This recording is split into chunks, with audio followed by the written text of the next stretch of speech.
বড় চাচির বাচ্চা হবে দীর্ঘ 9 বছর পর। খুশিতে আত্মহারা হয়ে বড় চাচা একটা ছাগল জবাই দিয়ে ফেলেছেন। সেই ছাগলের মাংস রান্না করে চালের আটার রুটি করে ইউনিয়নের যত এতিম মিসকিন আছে সবাইকে দাওয়াত করে তিনি খাইয়েছেন।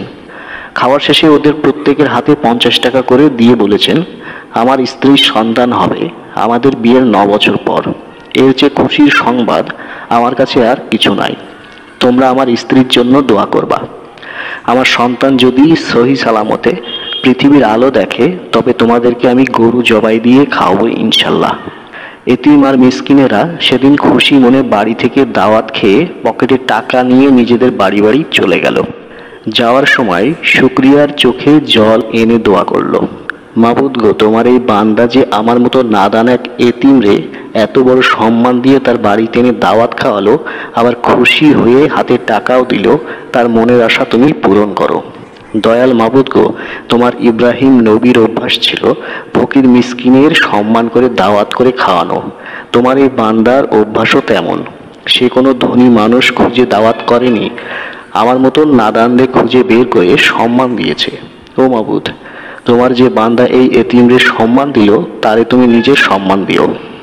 এভাবে প্রত্যেকজন এতিম আর মিসকিনেরা দোয়া করলো, কেউ শুনিয়ে কেউ চুপি চুপি।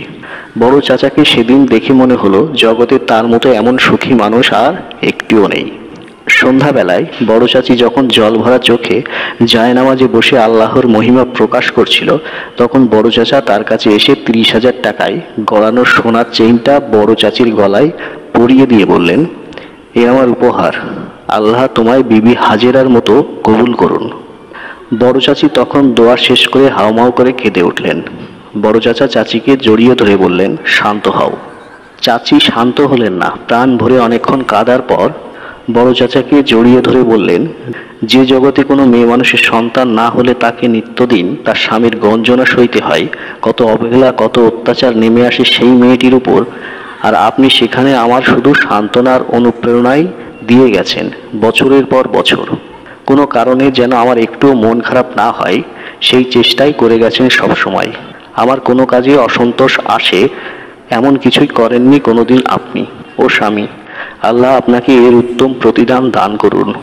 বড় চাচা মৃদু হেসে বড় চাচিকে বুকে টেনে নিয়ে বললেন, রাবেয়া, আমরা যদি আজীবন সন্তানহীন থাকতাম তবুও তোমার প্রতি আমার ভালোবাসা এক বিন্দুও কমতো না কোনোদিন। বড় চাচি নিজের চোখের জল আঁচলে মুছে বললেন, আল্লাহ আপনার এই ভালোবাসা আরও বৃদ্ধি করুন। বড় চাচা বললেন, আমিন। তারপর দিন যত যেতে লাগলো বড় চাচির প্রতি বড় চাচার যত্ন নেওয়া তত বাড়তে লাগলো। এমনকি ঘরের রান্না বান্না থেকে শুরু করে আর যত গৃহস্থালির কাজ আছে সবকিছুই চাচা নিজের হাতে করতেন। মানুষ এতে অট্টহাসি হাসত, বলতো, এমন বেকুব জীবনে দেখিনি। চাচা এইসব কথা শুনে মোটেও মন খারাপ করতেন না। তিনি ধৈর্য ধারণ করে নিজেকেই নিজে বলতেন, শোনো মতিন, নিজের ঘরের কাজ কেউ করলে সে ছোট হয় না, আর নিজের স্ত্রীকে ভালোবাসলেও কেউ বেকুব হয় না। বেকুব তো তারাই যারা নিজের ঘর সংসারের কাজ আর স্ত্রীর প্রতি ভালোবাসাকে ভাবে বেকুবের কাজ।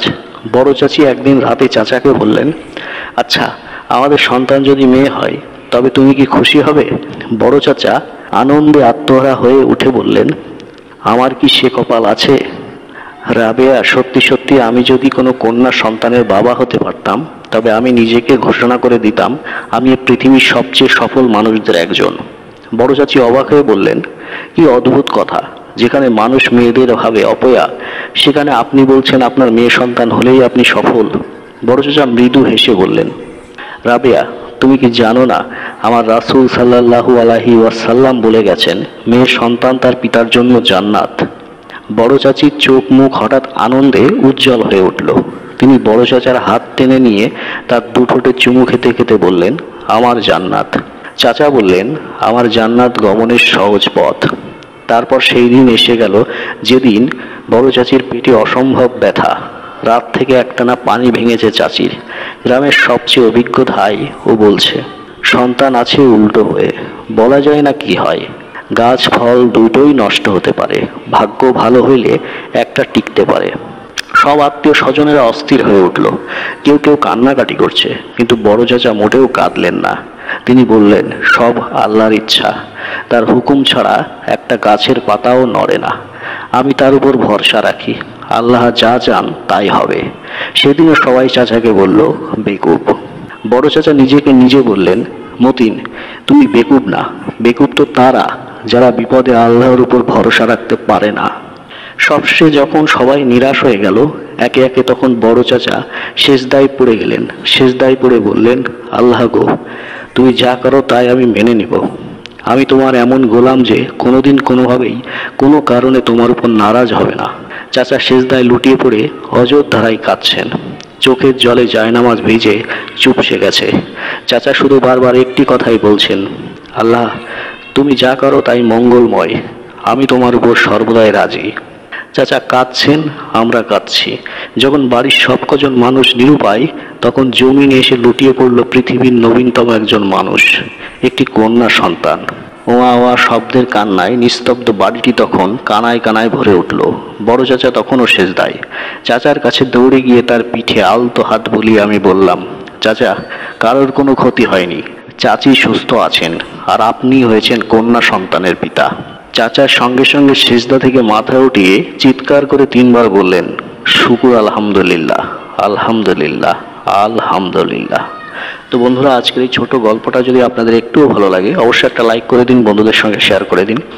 আর এরকম গল্প পেতে হলে অবশ্যই চ্যানেলটিকে সাবস্ক্রাইব করে বেল বাটন প্রেস করে রাখুন, যাতে করে আমার লেটেস্ট ভিডিওগুলো সবার আগে আপনার মোবাইল স্ক্রিনে দেখতে পান। আর যারা ফেসবুক পেজে ভিডিওটা দেখছেন বা গল্পটা শুনছেন, তারা অবশ্যই পেজটাকে ফলো করে দিন নেক্সট গল্প পাওয়ার জন্য।